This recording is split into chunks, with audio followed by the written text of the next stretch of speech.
Hello viewers and listeners to the next episode of Welcome to Perth Catch-Ups.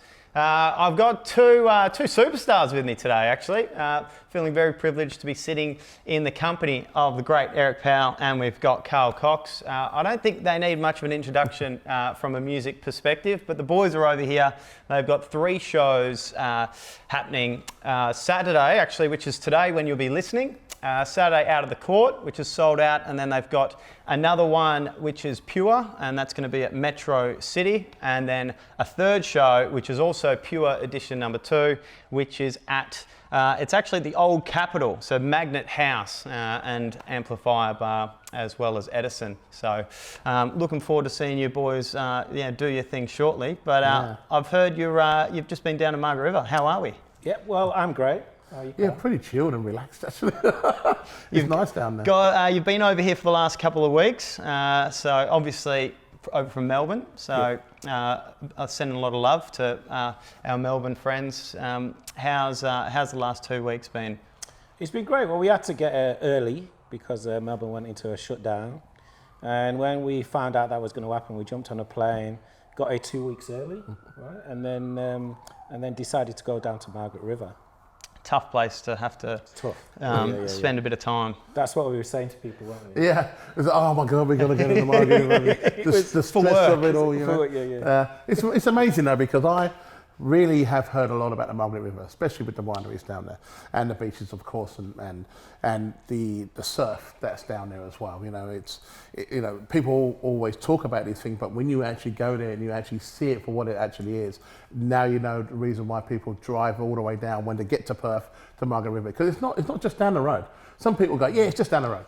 Actually, no, it's a 4-hour drive. For WA, that is just down the road. It's just down the road. It's just like, oh, yeah, just keep driving and you'll find it. No. It's definitely, it's a trip, you know, at the end of the day. But once you get down there, then you understand why it's so beloved by everybody, because it's a complete different world to being here in the city, absolutely 100%. And of course the wineries, the food, the people, the attitude. Life slows down there, you know. I get, you know, being up in the city, you're like, yeah, we get this done, let's go, whoa, we'll go party, woo. You get out of Margaret River, you just go, oh man. Everything shuts down by like 7:30, 8 o'clock. If you book a restaurant down there, you know, you think, 8:30, 9 o'clock we'll rock up. No.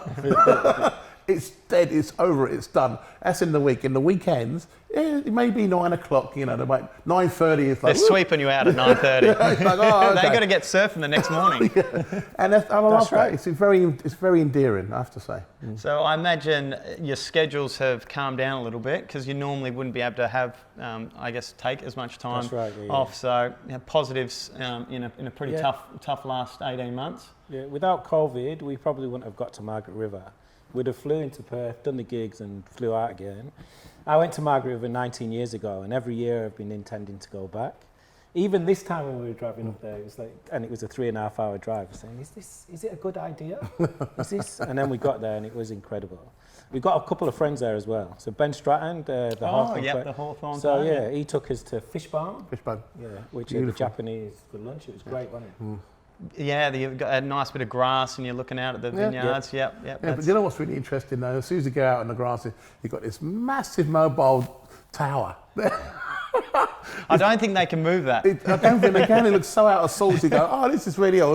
Need some greenery. You look at your phone and you go, and you only still got free bars. Come on, that was man. The disappointing thing. You're obviously not with Telstra, you know. That's the big Telstra ones now. Yeah, it's amazing, but true. That's the thing in WA. You got to fill up at 5 o'clock. You got to make sure you fill up at petrol stations. You got to really plan for these big trips. So now, talk to me. How long have you guys been friends for? Wow. Are we friends? Yeah, well, I thought so. How long have you been associates for? You see how he paused there? Oh, I don't know. No, it's got to be, 89? 88, 89, yeah. Yeah, 100%. Yeah. And so then, Carl, you signed Eric on your label, is that correct? Yeah, so I had a management company called Ultimate Music Management, and I signed Eric to my management company. for being one of the greatest DJs I've ever heard. Thank you very much. I am his friend. Your friends now. I am his Yeah, friend. yeah, good. And but apart from that, his record label, Bush Records, that's how we basically met and came together. He was, at the time I was living in Brighton on the south coast of the UK, and Eric used to come down and kind of service me with his new music coming out, and I loved nearly every single one of those records that he put out, and as you can imagine, he's got an extensive catalogue of Bush Records still today, putting music out based on his love for that sound. And for me, it married both elements by the music he was putting out with Bush Records and his DJing abilities. And for me, his attitude towards DJing and everything was perfect fit for our company at that particular time. And yeah, out of all the DJs we had, I think he was probably the third or fourth most booked DJ through our company at that particular time. So he's very popular. Busy He was a schedule. very popular man at that I time. couldn't have done it without him, really. But my history with Carl was I was in Manchester. I'm from Manchester, and I was in Manchester. And Carl, there was posters all over town, and it was a Damski. Was it a Damski? Yeah, Damski, And Carl Cox, three-deck wizard. And it's like, who is this guy? Three-deck wizard, what's going on? And then we went to the gig, and then he had his 3 decks, and so I think there's been a mutual appreciation from both of us looking in, and I've seen Carl. Carl's always been a top of the bill DJ, even if he wasn't placed top of the bill, and it was great when he asked me to join the agency. He was great, man. That was another injection into my career. Yeah. And then fast forward, now you're obviously doing events together. The mobile disco. How did that come about? So the mobile disco, I'll give you the longish. So in 2005, the bottom fell out of the music industry, and so I had to find. So I'd given up DJing at that point and was focusing on the record label. Then when the digital revolution came along, having a record label was really, really tough. So I started to work at a winery and do the PR and marketing for a winery.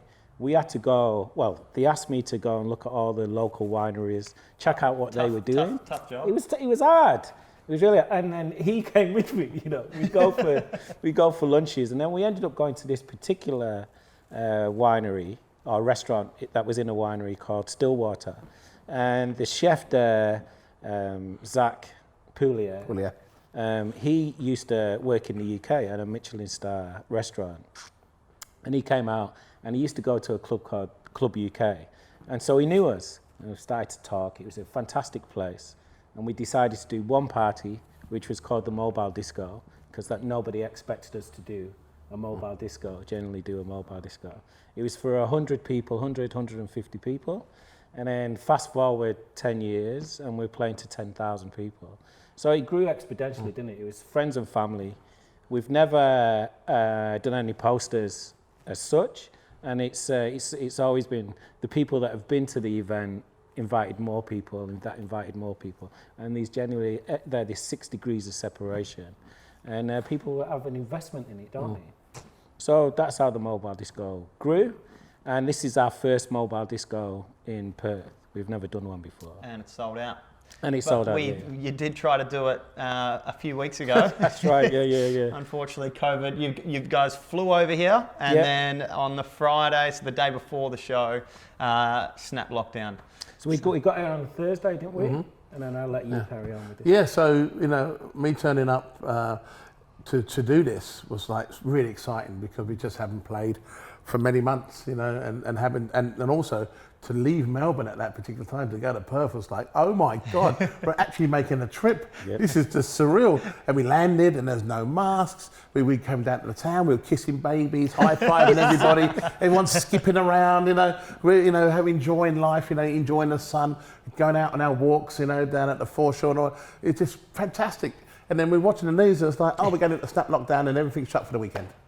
We're like, you just can't write this stuff. No. So we're in the hotel, a nice hotel and everything, but we didn't come in to be snap locked down. We came here because everyone really needed a really good party, to know based on what we do. And the emphasis on that was so amazing, because as I was walking around, people were just running in the streets. Thank you for coming. This is great. I can't wait for your party the weekend. And you could just tell after all the months that we've had with this regime that this is going to be probably the first party on the planet to be kind of enjoyed based on what's going on in our lives. And I think it was something like 6 or 7 hours before we were going to open the doors to that event that we got the snap lockdown. So that was it. And then we literally had to leave after 4 days because we had a COVID test. We couldn't leave here unless we had a COVID test, based on what the results were. It was a negative. And then we were able to leave Perth to go to Darwin based on the events that we were doing there. And with that, they had all the information where we'd been, the contact trace and everything was fine. And then we had an amazing party in Darwin. But we knew that we had to come back to Perth. So you're all in the car together with Warwick and calling booking agents and venues to make it all happen. And you've done well to really push it. Only 5 weeks later, and here you are. We wanted to make sure, didn't we? Yeah. I mean, people didn't believe. They thought, well, that was it. That was your window. Normally, would be your only window to come over, especially here in Perth. I mean, it's not exactly down the road from anywhere, is it? What I mean? Oh, yeah, just come back next week, you'll be fine. The most isolated city in the world. And we were able to come back, so everyone was like well positive on keeping hold of their ticket, believing that we were going to come back. But can you imagine the day before we were going to leave? Melbourne's going to go into snap lockdown, so we're leaving Melbourne and he ain't coming back. You know what I mean? Or we're not coming back. But we managed to get out before that happened. But not only that, we kind of got out, we got to Adelaide, and then they said, okay, no worries. And then after 2 hours of being in Adelaide, they closed the borders and we got to Perth and it's like, oh yeah, no worries. Okay, you're in. We had to get a COVID test before we even left the grounds of the airport. Yeah. And then they said, okay, wherever you're going, you need to isolate for a couple of days till you got the results. And we got the results, and they shut the borders down here as well. So we really were lucky enough to be here. But we did have to take nearly 2 weeks out of our life to be here. So we had to basically go, okay, well, what are we going to do while we're here? So, well, apart from we're in a recording studio right now, making some music, have an opportunity to go to the Margaret River and spend some time there and just really enjoy the aspect of what that's all about too. And we can hear some shredding going on. We can hear a bit of guitar. The boys are just going for it. Yeah. So we set up a little mini mobile studio in Margaret River as well. So it wasn't just going to restaurants and sightseeing. We did some work. Yeah. So you can claim that on tax. That's right. Yeah. It's all right. Tax. The ATO doesn't actually listen to this. No, it's my wife that I'm worried about. We worked really, really hard. Now I've heard it might be her birthday on Sunday. Are you going to be back in Melbourne for that? I get back on Monday. Okay. But fortunately, I'd bought a card and a present, and we've left it there. Very good. So if you're watching that, happy birthday, and I love you. Happy birthday. Eric, are you the one that dragged Carl to actually move here? I wouldn't say, 99 you moved here in 2004? 2004, yeah, so 99, 2004. I arrived New Year's Day 1999, and in coming to Australia, a lot of it had to do with Carl. So we had the opportunity of coming. I asked Carl, and you'd already been coming for a number of years, hadn't you? Yeah, probably about 14, 15 years before that. Yeah, so he recommended coming. He said there was no problem in coming to Australia and I'd enjoy it. So I was supposed to come for a year. 21 years later. It happens a lot to UK people. Just a quick little holiday, working holiday. Yeah, and then we stayed. We've had 2 kings while we've been here. My girlfriend at the time is now my wife. I think we got married in November 1998. Well, no, sorry, V. I know we got married in November 1998 and then arrived New Year's Day 1999. And I've pledged and I'm a citizen and I've had 2 kids, so I've done everything I can for Australia. And off camera, actually, he did say soccer. He's a soccer coach, not football. So I can confirm he is Australian. Stitched up there. That's right, yeah, thank you very much. And Carl, I heard you had your favourite car shipped over here, so that's when Eric knew that, all right, he's actually serious. He's going to... Yeah, so I bought this Mercedes 560 SEC. Very beautiful car, 1989 two-door sports coupe. And I basically bought that car in 1996 and it was a car that I basically was going up and down the country just doing raves in. So the car, you know, this was associated with me, and I couldn't leave it at home at the end of the day.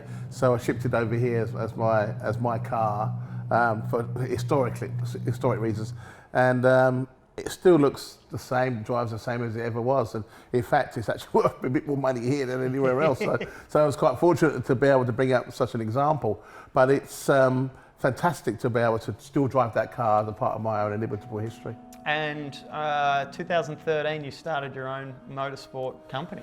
Yeah. So it kind of had this opportunity to start up something else out of what I like in the sense of hobby, and sidecar racing in New Zealand is where I had an opportunity to support a sidecar racing team there. Beautiful place to which, be. A place called Tauranga, of where the whole kind of Carl Cox Motorsport is set up, and from that I went on to 2 sidecars, to 2 solo bikes that we race in New Zealand. And then I started in Australia, to have solo bikes racing at the Phillip Island Classics. And then it went on from that to having solo bikes supported and sidecar racing at the Isle of Man TT.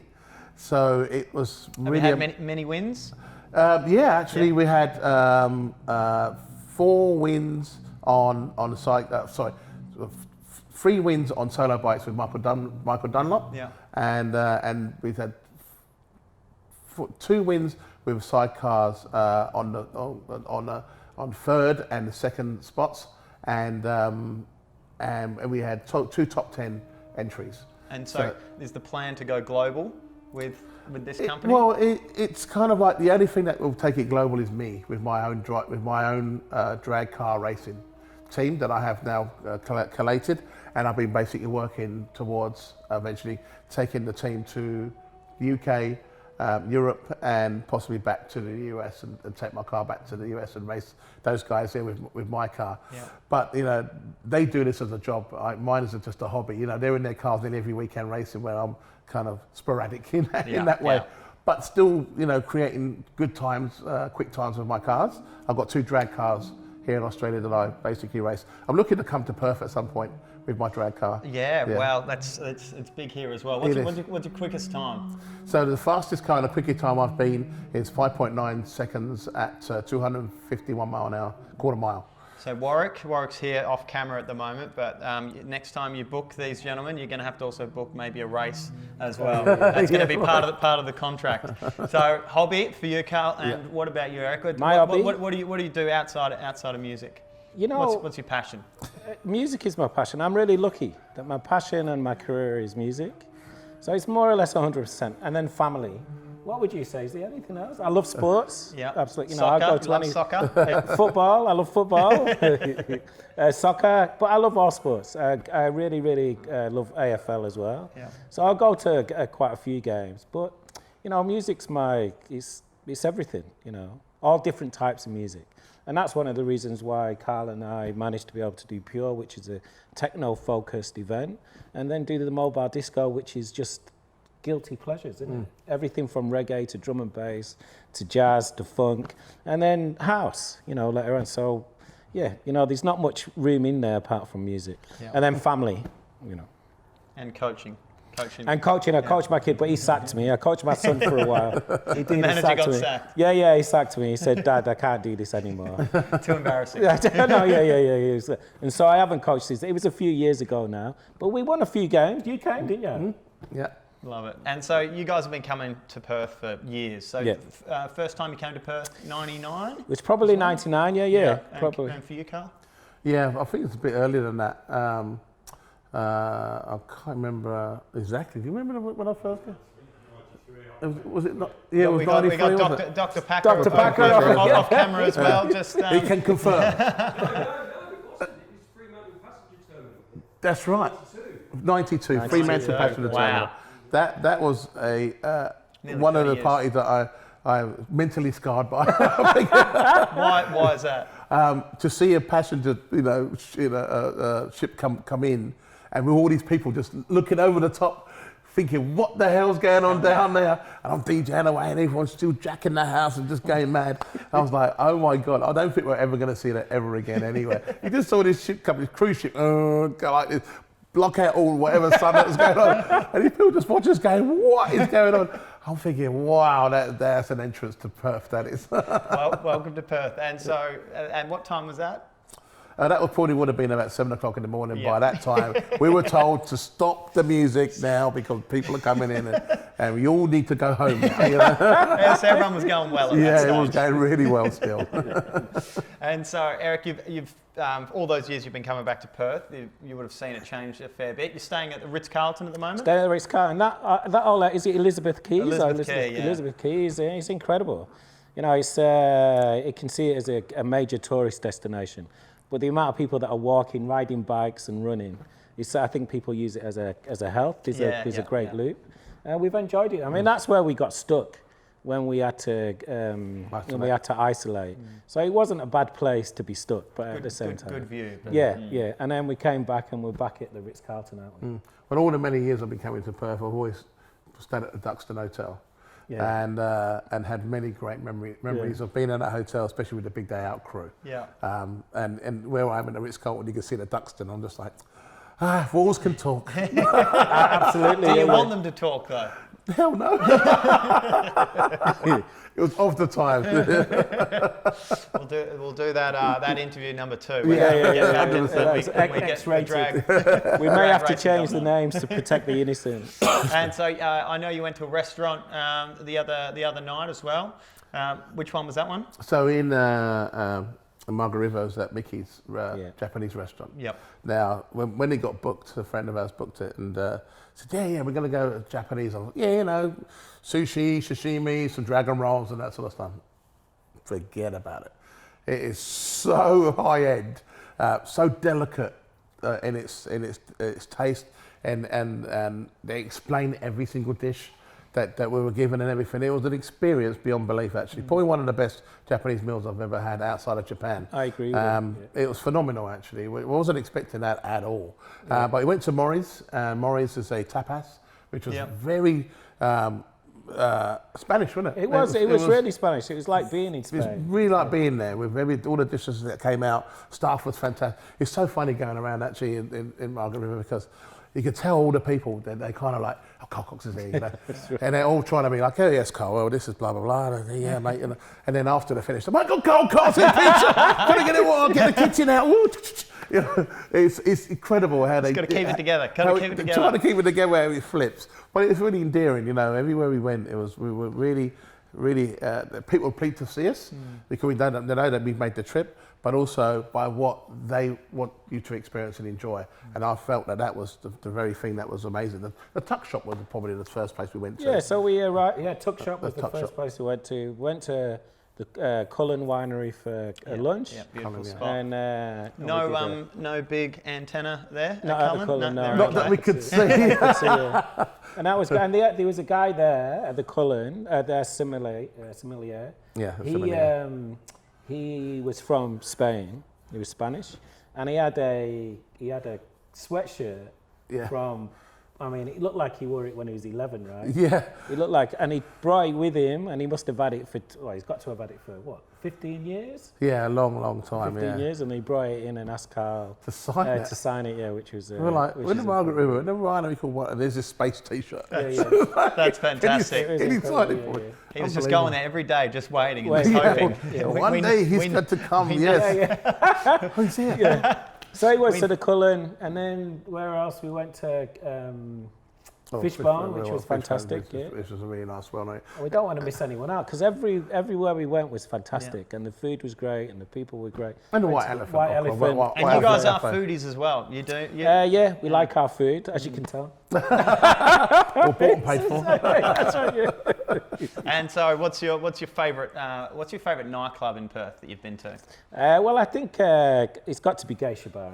Geisha, I think so. Yeah. You know, and it's been around. Shout out to Warwick, who's off camera, but that's not the reason why we're saying that. He's currently holding a gun, actually. You can't see him on... That's right, that's why we're shaking out. But he must have had everybody play at that place. You know, it's incredible. When I first came, How long, if you don't mind, how long have you had it, Geisha Bar? I've been here since 99, but I've owned it for 10 10 years. years. All right, so because I remember 99, Warwick said, is when he's been managing and has owned it for the last 10. Because there was a promoter called Jeremy Junk. He unfortunately isn't around anymore. Yeah. And Jeremy took me down there. He probably would have been in 99, 2000. Yeah. Now, we always like to wrap up the interview with your biggest highlight. So it can be music or it can be in life. In Perth or just in general? No, just in general. Now, I haven't given you guys any pre-warning, and it is a big question, but I always like to hit people when it's raw, so it's the first thing that springs to mind. I mean, if you can imagine, there's been a million highlights.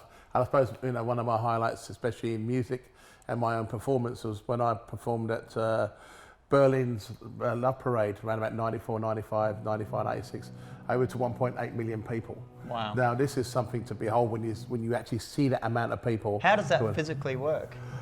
So you have all these trucks with sound systems on, and I think there's about maybe 30 of them, and they all have a microwave linked to the centre point of the Brandenburg Gate. And where we were DJing from, that linked to all the trucks all around the area. So they had all the same music. They had a slight delay on everything, but wherever you was, you heard the music from where the DJ was playing, from the monument. And when you look out and see all these people in the area of the park, it's just a phenomenal sight to see. And you can see that on YouTube. I mean, to have that many people. I mean, look, I came from a very small area called Carshalton in Surrey. And, I was doing weddings and birthday parties, school discos, and now here I am to 1.8 million people where Hitler used to march his troops, Crazy. Playing electronic dance music. Or just a little bit of a different vibe. It was really to behold to see that, they were hanging on to my every record. One of my records actually I played there was Devilfish, Man Alive. Yeah. Yeah, I've seen it. And I played that to the crowd there, pretty pitched up actually. I think it was like 145 BPM, just like really giving it to them. But it was a definite moment, and nothing tops that at all. But there's a meme, or whatever you want to call it. Have you seen it where it's got Donald Trump? It's got Donald Trump, his inauguration. Barack Obama, so Donald Trump, there's hardly anyone there. Yeah. Barack Obama, there's more people there. And then Carl Cox in Berlin, and it's I'm gonna find the YouTube of it, and I'll put that in the show episode notes. Yeah. So while that's been going on, I've thought of two and forgotten about one already. So there was one. Can I give you two? You can. We'll allow. So there was one's from a DJing point of view, and then after DJing for a while, I started to tour a couple of bands. So the DJing is Bondi Beach, 1999 into 2000. He's probably got an extra story, which I'll let him tell. But coming from the UK and playing on Bondi Beach, and I think it was 16,000 people. It was just it's iconic and incredible. And at that stage, we thought we were going back. My wife and I thought we were going back to the UK. And I kind of turned around to somebody, I don't know if he was in, I said, if I never DJ again, this moment is just absolutely fantastic. So that's an Australian highlight.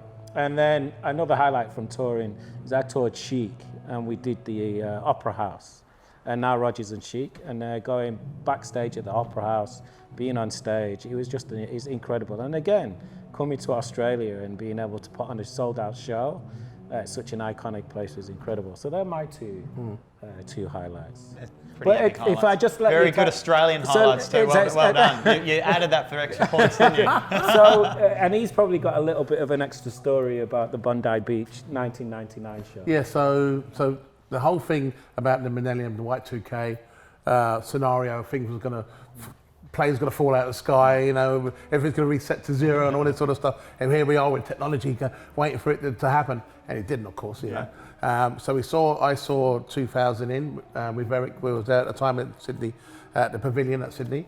And then I played for 3 hours, then jumped on a Qantas flight, flew across the date line and landed in 1999. So my passport's got stamped 2000 from Sydney. And then when I got to Hawaii, stamped 1999, and it was like 7:30 in the evening to go and do it all over again. So I think I'm one of the only artists to have actually done 2 separate New Year's Eve parties. You rewound time. Yeah. 2 different places, and they were both as mad as a box of frogs, absolutely. But it was also it was going out via satellite through BBC Radio 1. So I was one of the DJs to see the Millennium in, and one of the DJs to see the Millennium out.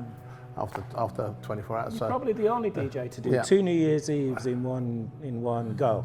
Yeah. No. And that was 21 years ago. Yeah. Love it. It's incredible. We're still able to talk about it with such affinity, but it happened. Yeah. Well, you guys are the heroes in house music, and I mean on the radio, it's your household names to people that aren't even into their house music or disco music. So, what is your advice to up and coming DJs? Because I imagine a lot of young boys and girls come up to you and they're just starting DJing. What would you say to them? As a little bit of word of advice about what to do and maybe what not to do. You just got to love it, right? It's not. I think one of the things that are missing from some DJs is that they assume that we started playing to 10,000 people, and we didn't. We were doing, like you said, you were doing weddings, and I think where I made my name at the Zab was probably about the capacity was 300, 400 people a maximum. So there's nothing wrong with starting at the ground. On the ground, and honing that craft, and then moving forward. But love it, whatever you do, love it. Yeah, and I think music is a passion. At the end of the day, and you have to follow your passion and follow what you believe in by what you're doing. It doesn't matter what sound it is, as long as you believe in it and you have a passion to basically deliver what you feel. At the end of the day, music is about feeling. In the end of the day, I mean, we all can understand that if you make a particular certain sound, you might fall into a situation where you might get recognised by what you do. But the thing is, it really is down to how you feel about everything. And we play music from the heart always. The first and foremost, and that's the thing that's kind of got us through everything. Even the pandemic, we're still playing music from the heart. It's because it's within us. I mean, I've been involved in music for over 40 years.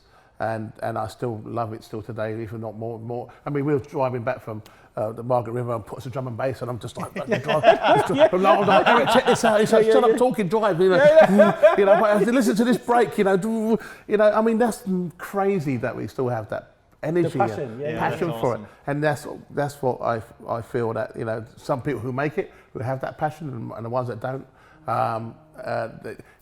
It's really hard for people to fake passion, and if you fake it, you don't make it, basically. And long term as well. People can put on a front for so long, but eventually, the real people that are doing what they truly love does come out. Yeah, 100%. So, you've got 2 sold out shows. So there's the third show that's close to selling out. I'll put maybe the link to that show, which is at Magnet House. So I'll put that in the show notes for anyone that wants to go down and see these 2 absolute legends here in Perth. Because who knows when we'll next be able to get them here. Hopefully things are all clear next year. We won't get into that topic. Gentlemen, it's been a pleasure having you on the show, and thanks for coming down. Thank you very much. Thank you. Been a good chat. Yeah.